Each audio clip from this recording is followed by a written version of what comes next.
लीजिए प्रस्तुत है जयशंकर प्रसाद की लिखी कहानी पुरस्कार। आर्द्र नक्षत्र आकाश में काले काले बादलों की घुमर, जिसमें देव दूषित गंभीर घोष प्राची के एक निर्लिप्त कोने में स्वर्ण पुरुष झांकने लगा। देखने लगा कि महाराज की सवारी शैलमाला के अंचल में समतल उर्वरा भूमि से सौंधी भास उठ रही है। नगर तोरण में जयघोष हुआ। भीड़ में गजराज की चारमधारी शुंड उन्नत दिखाई पड़ा। वह हर्ष और उत्साह का समुद्र हिलोर भरता हुआ आगे बढ़ने लगा। प्रभात की एम किरणों में अनुरंजित नन्ही नन्ही बूंदों का एक झोंका स्वर्ण मल्लिका के सामने बरस पड़ा। मंगल सूचना से जनहर्ष ध्वनि की।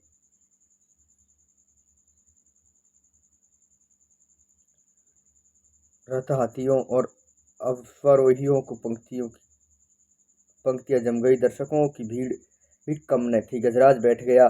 सीढ़ियों से महाराज उतरे। सौभाग्यवती कुमारी कुंज सुंदरियों के दो दल आम्र पल्लवों से शोभित मंगल कलश और फूल कुसुम तथा गीलों से भरे थाल लिए मधुर गाने करते हुए आगे बढ़े।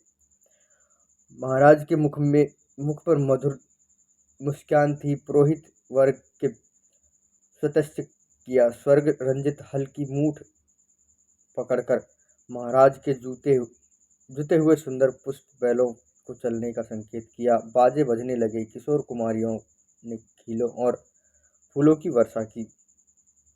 कौशल का यह उत्सव प्रसिद्ध था। एक दिन के लिए महाराज को कृषक बनना पड़ता। उस दिन इंद्र पूजन की धूम धामी होती। कोट होती। नगर निवासी उस पहाड़ी भूमि में आनंद मनाते। प्रतिवर्ष कृषि का यह महोत्सव उत्साह से संपन्न होता। दूसरे राज्यों से भी युवक राजकुमार इस उत्सव में बड़े चाव से आकर योग देते। मगध का एक राजकुमार अरुण अपने रथ पर बैठा बड़े कुतूहल से यह दृश्य देख रहा था।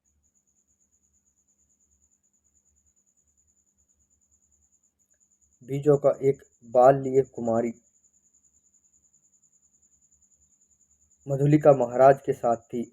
बीज बोए हुए महाराज जब हाथ बढ़ाए तब मधुलिका सामने थाल रख देती। जब यह खेत मधुलिका का था, जो इस साल महाराज की खेती के लिए चुना गया था, इसलिए बीज देने की भूमिका मधुलिका को ही मिली। वह कुमारी थी, सुंदरी थी।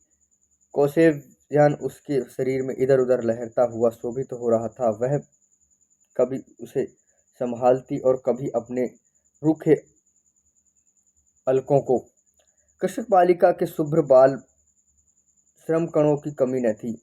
वे सब बेरनों से गुथे जा रहे थे। सम्मान और लज्जा उसके हथेलियों पर मंद मुस्कुराहट के साथ सिहर उठे। किंतु महाराज को बीज देने में उसने शिथिलता नहीं की। सब लोग महाराज का हल चलाते देख रहे थे और विस्मय से कौतूहल से अरुण देख रहा था कुमारी मधुलिका को।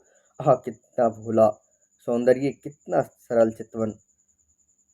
उत्सव प्रधान कृत समाप्त हो गया। महाराज ने मधुलिका के खेत का पुरस्कार दिया। थाल में कुछ स्वर्ण मुद्राएं, वह राजकीय अनुग्रह था। मधुलिका ने थाली सिर से लगा ली, किंतु उसने स्वर्ण मुद्राओं को महाराज पर न्योछावर करके बिखेर दिया। मधुलिका की उस समय की ऊर्जा स्फीत मूर्ति और आश्चर्य से देखने लगे। महाराज की भ्रुकुटी चढ़ गई थी। मधुलिका ने सविनय कहा,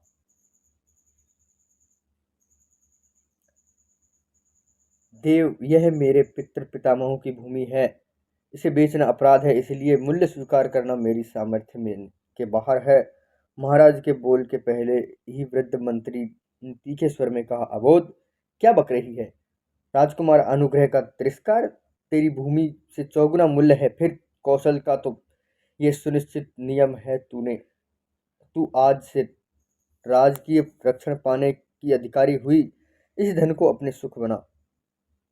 राजकीय रक्षण की अधिकारी तो सारी प्रजा है मंत्रिवर। महाराज को मंत्री स्वर्ण समर्पित करने तो मेरा कोई विरोध न था और न ही है, किंतु मूल्य स्वीकार करना असंभव है। मधुलिका उत्तेजित हो उठी। महाराज के संकेत करने पर मंत्री ने कहा, देव, वाराणसी युद्ध में अन्मत वीर सिंघमित्र की यह एकमात्र कन्या है। महाराज चौंक उठे। सिंहमित्र की कन्या, जिसने मगध के सामने कौशलों की लाज रख दी थी, और उस वीर मधुलिका कन्या है? हाँ देव, सविनय मंत्री ने कहा। इस उत्सव में परंपरागत नियम है क्या मंत्रीवर? महाराज ने पूछा। देव, नियम तो बहुत साधारण है। किसी भी अच्छी भूमि को इस उत्सव के लिए चुनकर नियमानुसार पुरस्कार स्वरूप मूल्य दे दिया जाता, वह भी अत्यंत अनुग्रहित, अर्थात भू संपत्ति का 4 गुना मूल्य उसे मिलता है, और उस खेती को व्यक्ति वर्ष भर देखता है, वह राजा का खेत कहा जाता है। महाराज को विचार संघर्ष के विश्राम अत्यंत आवश्यकता थी। महाराज चुप रहे। जय घोष के साथ सभा विसर्जित हुई। सब अपने अपने शिविरों में चल गए, किंतु मधुलिका को उत्सव में फिर किसी ने न देखा। वह अपने खेत की सीमा पर विशाल मधुक वृक्ष के चिकने हरे पत्तों की छाया में अनमनी चुपचाप बैठी रही। रात्रि का उत्सव अब विश्राम ले रहा था। राजकुमार अरुण उसमें सम्मिलित नहीं हुआ। अपने विश्राम भवन में जागरण कर रहा था। आंख में नींद न थी। प्राची में जैसे गुलाली खिल रही थी, वह रंग उसकी आंखों में था। सामने देखा तो मुंडेर पर कपूती एक पैर पंख फैलाए अंगड़ाइयां ले रही थी। अरुण उठ खड़ा हुआ। द्वार पर सुसज्जित अश्व था। वह देखते देखते नगर तोरण पर जा पहुंचा। रक्षण ऊँग रहे थे। अश्व के पैरों से शब्द चौंक उठे।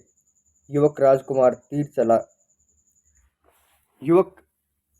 राजकुमार तीर सा निकल गया। सिंधु देश तुरंत प्रभात के पवन से पुलकित हो रहा था। घूमता घूमता अरुण उसी मधुक वृक्ष के नीचे पहुंचा, जहां मधुलिका अपने हाथ पर सिर धरे हुए खिन्न निद्रा का सुख ले रही थी। अरुण ने देखा, एक छिन्न माधवीलता वृक्ष की शाखा से च्युत होकर पड़ी है। सुमन मुकुलित भ्रमर निस्पंदित थे। अरुण ने अपने अश्व को मौन रहने का संकेत किया और सुषमा देखने के लिए, परंतु कोकिल बोल उठे, जैसे उसने अरुण से प्रश्न किया। छी, राजकुमार के सोए हुए सौंदर्य पर दृष्टिपात करने वाले दृष्ट, तुम कौन हो? मधुलिका की आंखें खुल पड़ी। उसने देखा, एक अपरिचित युवक। वह संकोच से उठ बैठी। भद्रे, तुम्हें न केवल उत्सव के सज्जालिका हो रही है।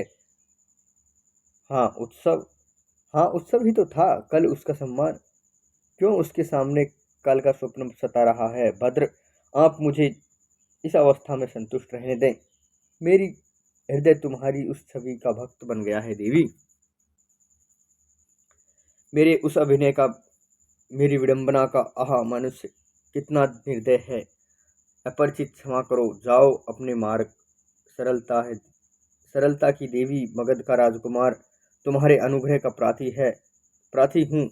मेरे हृदय की अवगुंठित भावना नहीं जानती उसने अपनी। राजकुमार, मैं कृषक बालिका हूँ। आप नंद विहारी और मैं पृथ्वी पर परिश्रम करने वाली। आप मेरी स्नेह की भूमि पर मेरा अधिकार छीन लिया है। मैं दुख से विकल उपहास न करो। मैं कौशल नरेश से तुम्हारी भूमि दिलवा दूंगा। नहीं, केवल राष्ट्र नियम है, मैं उसे बदलना नहीं चाहती, चाहे मुझे कितना ही दुख हो। तुम्हारा रहस्य क्या है? यह रहस्य मानव हृदय का है, मेरा नहीं। राजकुमार, नियमों से यदि मानव हृदय बाध्य होता है तो आज मगध के राजकुमार का हृदय किसी राजकुमारी की ओर से न खींचकर एक कृषक बालिका का अपमान करने न आता। मधुलिका उठ खड़ी हुई। चोट खाकर राजकुमार लौट पड़ा। किशोर किरणों को उसके रत्न कीट चमक उठा। अश्ववेग से जा रहा था, और मधुलिका निष्ठुर प्रहार करके क्या स्वयं आहत न हुई? उसके हृदय में टीस होने लगी। वह सरल नेत्रों से उठती हुई धूल देखने लगी। मधुलिका ने राजा का प्रतिपादन अनुग्रह नहीं लिया। वह दूसरों के खेतों में काम करती और चौथे पहर सूखी सूखी खाकर पड़ी रहती। मधुक वृक्ष के नीचे छोटी सी पर्णकुटी थी। सूखे डंठलों से उसकी दीवार बनी खड़ी थी। मधुलिका का वही आश्रय था। कठोर परिश्रम से जो रूखा अन्न मिलता वह उसकी सांसों को बढ़ाने के लिए पर्याप्त था। दुबली होने पर भी उसके अंग पर तपस्या की कांति थी। आसपास के कृषक उसका आदर करते। वह एक आदर्श बालिका थी। दिन, सप्ताह, महीने, वर्ष बीतने लगे।